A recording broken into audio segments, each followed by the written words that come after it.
Hello दोस्तों, कैसे हो आप लोग। लास्ट वीडियो में हमने बेसिक इंट्रोडक्शन किया था हायरार्की टैब का, सीन व्यू का और इंस्पेक्टर टैब का। ठीक है, अब एक स्टेप आगे चलते हैं हम लोग।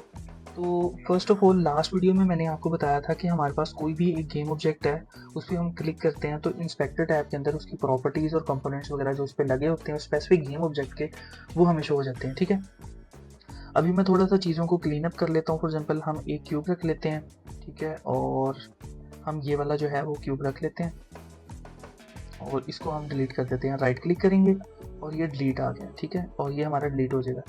अब बेसिकली मैं आपको थोड़ा सा बताना चाह रहा था, गेम और सी व्यू के अंदर कुछ चीज़ें डिफरेंट हैं। होप्सो कि आपने जो है थोड़ा सा एक्सप्लोर किया होगा, चीज़ों को खुद सीखा होगा जो वीडियो में मैंने आपको बताया था।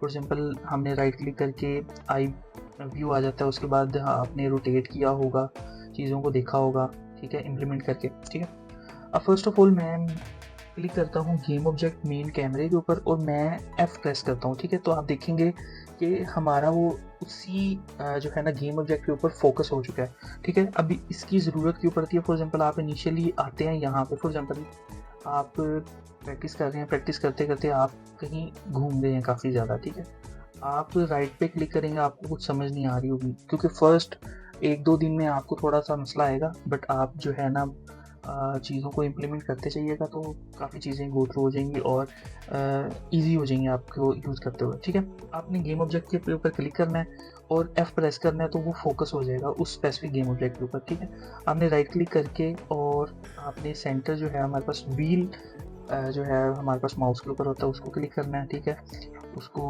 व्हील डाउन करना है, आपका जो है वो जूम आउट हो जाएगा, जूम आउट करने के लिए हेल्प आउट करेगा। अब आप देख रहे होंगे यहाँ पे ये हमारा कैमरे का गेम ऑब्जेक्ट है। ठीक है, उसके ऊपर कैमरे का कंपोनेंट लगा हुआ है। ठीक है, यहाँ पे फील्ड ऑफ व्यू हम थोड़ी सी कम करेंगे तो आप देख रहे होंगे कि उसका जो है कैमरे के देखने का जो व्यू है वो कम हो गया है और सेम गोज हम ज़्यादा करते हैं तो वो वाइड हो रहा है, बट उसमें जो है ना वो कुछ बेहतर नहीं लग रहा है। ठीक है, हम क्या करेंगे, हम इसको आम टाइम में 50 रखेंगे। ठीक है, अब हमने क्या करना है कि हमारा कोई भी गेम ऑब्जेक्ट है वो स्पेसिफिक एक पोजीशन पे पड़ा होगा, हमने पोजीशंस इस तरह अरेंज करनी है कि वो हमारे सीन व्यू के अंदर इजीली एडजस्ट हो सकें। तो हम क्या करेंगे, हम राइट क्लिक करेंगे इस ट्रांसफॉर्म कंपोनेंट के ऊपर और यहाँ पे एक रीसेट का ऑप्शन आ रहा है। ठीक है, राइट क्लिक करेंगे और रीसेट करेंगे तो हमारा जो है वो स्पेसिफिक गेम ऑब्जेक्ट जो है उसकी पोजीशन और रोटेशन बाय डिफॉल्ट जो 0 होती है वो हो जाएगी और स्केल जो है उसका 1 हो जाएगा। ठीक है, अब हम क्या करेंगे कि हम अपना जो क्यूब है उसको हम क्या चाह रहे हैं कि हम उसकी पोजीशन फिल वक्त रीसेट करना चाह रहे हैं। ठीक है, तो उसके लिए आप यहाँ पे कॉपी पेस्ट और रीसेट प्रॉपर्टी है। ठीक है, आप क्या करेंगे कि यहाँ पे रीसेट प्रॉपर्टी पे जाएंगे और पोजीशन पे क्लिक कर देंगे तो आपका जो स्पेसिफिक वो क्यूब है उसकी पोजीशन रीसेट होगी। हम चाहते हैं कि हम रोटेशन भी उसकी रीसेट करना चाह रहे हैं तो वो उसकी रोटेशन भी रीसेट होगी। स्केल हम चाह रहे हैं कि फॉर एग्जांपल हमने जो रखा है वो हम उसी तरह रखना चाह रहे हैं। ठीक है, अब आपने क्या करना है कि आपने हायरार्की के अंदर मेन कैमरे का जो गेम ऑब्जेक्ट है उसको क्लिक करेंगे और आपके पास इस तरह का सीन आ जाएगा। अब गेम व्यू के अंदर वो नहीं दिख रहा। अब आप क्योंकि हमने उसको दूर करना है तो दूर थोड़ा सा कैमरे को हमने स्पेसिफिक गेम ऑब्जेक्ट जो पड़े हैं ना 0 पोजीशन पे उनसे पीछे करना है। तो हम क्या करेंगे, हम मेन कैमरे के ऊपर क्लिक करेंगे, पोजीशन को हम Z की पोजीशन पे -10 करेंगे तो ये देखें हमारा जो है वो गेम ऑब्जेक्ट्स जो है वो सीन व्यू में भी सारे नज़र आ रहे थे बट हमें अब गेम व्यू के अंदर दिखना शुरू हो गए। ठीक है, अब हम इसको ये 0 कर देते हैं। हम सीन व्यू के अंदर भी इसको जो है वो चेंज कर सकते हैं। यहाँ पे तो हमने खुद ही से 10 वैल्यू दी थी। अब मैं कहता हूँ कि यार मैं उसको थोड़ा सा टॉप से दिखाना चाह रहा हूँ तो मैं क्या करूँगा कि मैं वाई एक्सिस पे थोड़ा सा ऊपर ले जाऊँगा और आप देख रहे होंगे कि हमारा जो है वो ऑब्जेक्ट्स हैं वो नीचे चलेंगे। तो हम क्या करेंगे, हमने लास्ट वीडियो में सीखा था रोटेट टूल का, तो हम एक्स एक्सिस के ऊपर रोटेट कर देंगे इसको। ठीक है, तो आप देखें कि ये हमारा गेम व्यू के अंदर हमने जो अपने 2 गेम ऑब्जेक्ट्स बनाए थे उनको हम अच्छे तरीके से गेम व्यू के अंदर इजीली एडजस्ट कर सकें। ठीक है, अच्छा ओके, तो हमने इसको अच्छे तरीके से एडजस्ट कर लिया। अब हमने मेन कैमरे के कंपोनेंट के ऊपर क्लिक किया हुआ है और हम इंस्पेक्टर के अंदर आए हैं और यहाँ पे बेसिकली ना हमारे पास कैमरा कंपोनेंट के अंदर कुछ ऑप्शंस हैं। तो अभी के लिए मैं जो है वो थोड़ा सा आपको कंफ्यूज नहीं करूँगा, जस्ट मैं आपको एक फार के बारे में बताऊँगा। फार बेसिकली क्या है कि आपका कैमरा जो है उसका कितना रेडियस है, वो कितनी दूर तक कैमरा जो है वो चीज़ों को देख सकता है। हम फिल वक़्त इधर 1000 है, इसको 50 कर लेते हैं, ठीक है? तो आप देखेंगे कि आपकी ये जो कैमरे की बाउंड्री है, ये काफ़ी कम हो गई है, ठीक है? और अगर मैं ये कैमरा और स्पेयर जो है, इनको मैं दोनों को सिलेक्ट करूँगा और मैं W प्रेस करूँगा और हमारे पास मूव टूल आ जाएगा और मैं क्या करूँगा कि इसको थोड़ा-सा दूर ले जाऊँगा। तो आप देखेंगे कि एक सर्टेन रेंज में सीन व्यू के अंदर हमारा वो ऑब्जेक्ट नज़र आ रहा है, बट गेम व्यू के अंदर वो नज़र आना बंद हो गया एक स्पेसिफिक डिस्टेंस के बाद, ठीक है? तो हमने क्या किया, ये यहाँ पे 35 जो है ना वो यूनिट्स अवे है हमारे से। अब मैं क्या करता हूँ कि मैं जो है वो आप देखेंगे यहाँ पे मैं थोड़ा सा इसको इस तरह करके दिखाता हूँ, तो आप देखेंगे कि ये हमारा इस रेडियस से बाहर है, ठीक है? तो मैं फार को क्या करूँगा, थोड़ा सा बढ़ाऊँगा तो वो हमारा गेम व्यू के अंदर गेम ऑब्जेक्ट हमारा दिखना शुरू हो जाएगा, ठीक है? ओके, तो हमारा इनिशियली यही था। तो आप जो है वो इनिशियली क्या करेंगे कि हायरार्की के अंदर जाएँगे, 3D ऑब्जेक्ट्स के अंदर ये इन चीज़ों को आप थोड़ा-सा एक्सप्लोर करेंगे। फॉर एग्ज़ाम्पल कैप्सूल, आप कैप्सूल कंपोनेंट जो है, कैप्सूल गेम ऑब्जेक्ट है, उसको लेंगे, ठीक है? और उसको देखेंगे कि उसको वाई एक्सिस पे, ज़ी एक्सिस पे किस तरह हम जो है वो स्ट्रेच कर सकते हैं, ठीक है? थोड़ा-सा इसको एक्सप्लोर करना है। ओके। तो अब ये हमने थोड़ा-सा इन चीज़ों को देख लिया कि हम हायरार्की के अंदर चीज़ें क्या होती हैं, सीन व्यू के अंदर, गेम व्यू के अंदर किस तरह है और इंस्पेक्टर के अंदर। और अब इसके बाद मैं थोड़ा-सा आपको बताना चाह रहा हूँ हमारा प्रोजेक्ट जो है वो टैब के अंदर। बेसिकली हमारे ये गेम के अंदर कोई भी चीज़ें पड़ी हुई हैं वो बेसिकली हम इंपोर्ट करेंगे यूनिटी के अंदर। इंपोर्ट करने के बाद हम उनको यूटिलाइज़ करेंगे, ठीक है? नेक्स्ट लेक्चर में आपको डिफरेंट एसेट्स वगैरह जो हैं हम मैं आपको उसके बारे में बताऊंगा कि हमने किस तरह इंपोर्ट करना है, उसको किस तरह यूज़ करना है, ठीक है? फॉर एग्जांपल मैं कहता हूँ कि मेरे इन पैकेजेस का ऑप्शन है, इसको मैं थोड़ा सा बंद कर देता हूँ। अब बेसिकली आप प्रोजेक्ट्स है, जो प्रोजेक्ट का टैब है ना, प्रोजेक्ट की विंडो है, उसको थोड़ा सा चेंज भी कर सकते हैं। फॉर एग्जांपल ये 2 कॉलम है, आप 1 कॉलम पे भी लेके जा सकते हैं, ठीक है? इसमें क्या होगा कि आप सीन का एक फ़ोल्डर है, उस फ़ोल्डर के अंदर बेसिकली एक पूरे का पूरा सीन पड़ा हुआ है, ठीक है? सीन क्या पड़ा हुआ है कि ये हमारा एक गेम जो हमारी बनी है वो किस पूरे एक सीन के अंदर बनती है बेसिकली यूनिटी का जो है, ठीक है? तो यहाँ पे ये सैंपल सीन लिखा हुआ है, ठीक है? आप डबल क्लिक करेंगे, इसको मैं सेव कर देता हूँ, ठीक है? मैं डबल क्लिक करके यहाँ पे ये रीनेम का ऑप्शन आएगा, ये रीनेम हो गया, ठीक है? इसको मैं गेम लिख दूंगा, ठीक है? तो मेरा ये जो गेम के अंदर गेम सीन है बेसिकली यूनिटी के अंदर, उसका मैं नेम चेंज कर सकता हूँ, ठीक है? और वो हम फोल्डर के अंदर रखेंगे, ठीक है?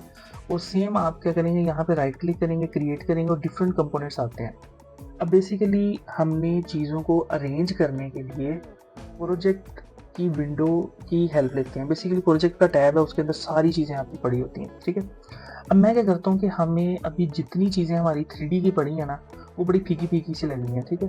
तो इनको हमने थोड़ा-सा कलरफुल करना है, तो कलरफुल करने के लिए हम सबसे पहले क्या करेंगे कि इनके ऊपर एक मटेरियल लगता होता है। मटेरियल क्या है कि यूनिटी के अंदर एक ऐसा कंपोनेंट है जो 3D की चीज़ों को कलर करने के लिए हमें हेल्प आउट देता है। अभी आप ये समझ लें, आप क्या करेंगे, एसेट्स के फोल्डर के ऊपर राइट क्लिक करेंगे, यहाँ पे क्रिएट के ऊपर जाएंगे और यहाँ पे एक रेंडरिंग का ऑप्शन आ रहा है, ठीक है? यहाँ इसके अंदर आप जाएंगे मटेरियल, इस पर क्लिक करेंगे, यहाँ पे बाय डिफ़ॉल्ट लिखा रहा है न्यू मटेरियल, ठीक है? अब मैं क्या करूँगा, जस्ट इसको क्लिक करूँगा, या तो मैं उस स्पेसिफिक गेम ऑब्जेक्ट के ऊपर क्लिक कर ड्रैग कर दूंगा, जैसे मैं यहाँ पे लेके जा रहा हूँ तो वो हमारा जो क्यूब है उसका कलर चेंज हो गया, या मैं स्फेयर के ऊपर लेके जा सकता हूँ। एक ऑप्शन मेरे पास ये है, मैं कंट्रोल Z करता हूँ। दूसरा ऑप्शन क्या है कि मैं स्पेसिफिक गेम ऑब्जेक्ट जो है ना, मुझे पता है कि फॉर एग्जाम्पल ये क्यूब है, तो मैं इसके ऊपर छोड़ दूंगा ड्रैग करके, तो उसका कलर चेंज हो जाएगा।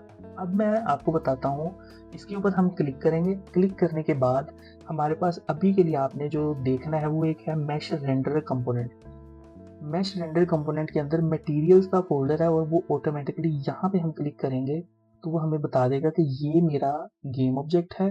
इस पे क्लिक करने पे प्रोजेक्ट सेटिंग के प्रोजेक्ट की विंडो के अंदर जो ये हाईलाइट कर रहा है, ये मेरा मटेरियल है। अब मैं यहाँ पे क्लिक करता हूँ मटेरियल के ऊपर, हम क्या करेंगे, बेस मैप को जस्ट यहाँ पे क्लिक करेंगे तो आपके पास कलर की विंडो विंडो ओपन हो जाएगी। आप यहाँ पे कोई भी कलर दे सकते हैं, ठीक है। फॉर एग्जाम्पल मैं अपनी पसंद का कोई भी कलर आप दे सकते हैं, ये ठीक है।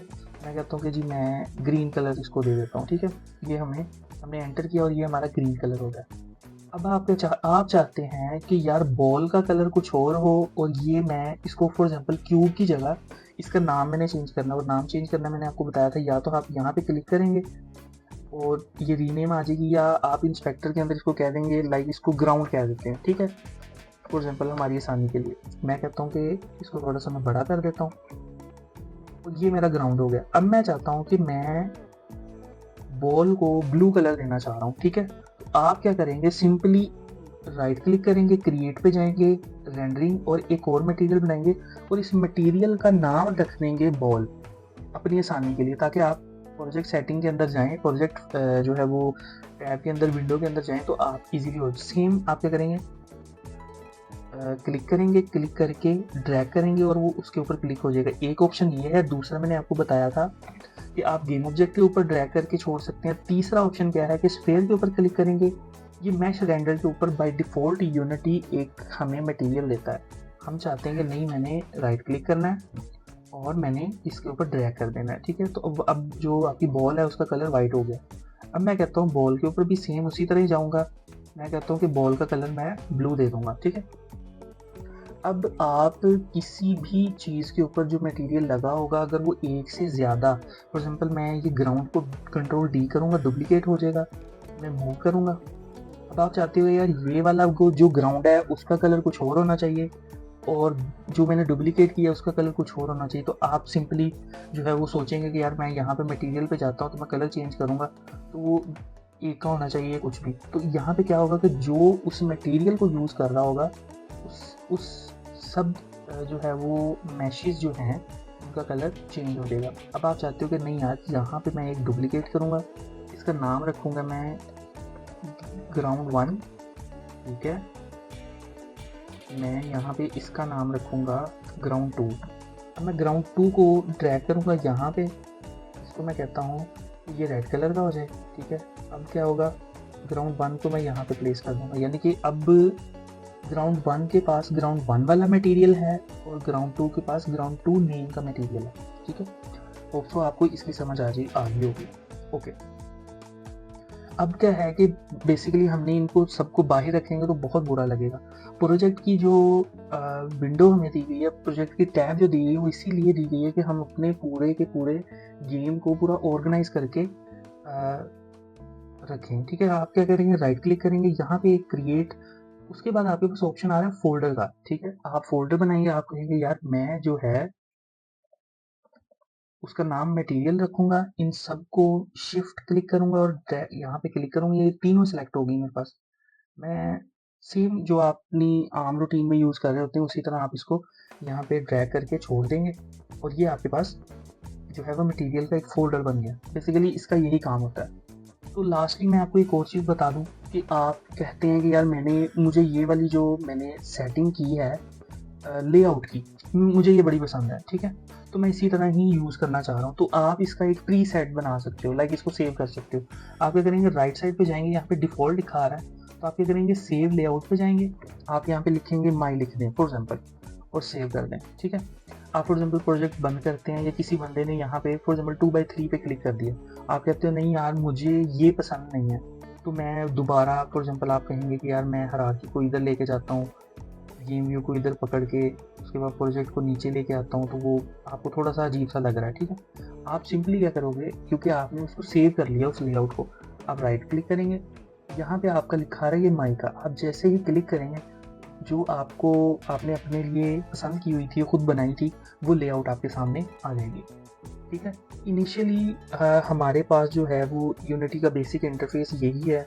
मैंने प्रोजेक्ट के बारे में बताना था, हायरार्की, सीन, कंसोल, इंस्पेक्टर, ठीक है। बेसिकली अभी आपको मैंने कंसोल टैब के रिलेटेड नहीं बताया, तो ये मैं आपको नेक्स्ट वीडियो के अंदर बताऊंगा कि इसका हम क्या कर सकते हैं, क्या चीज़ें इसको यूटिलाइज कर सकते हैं। तो तब तक के अपना ख्याल रखिएगा। Thank you so much.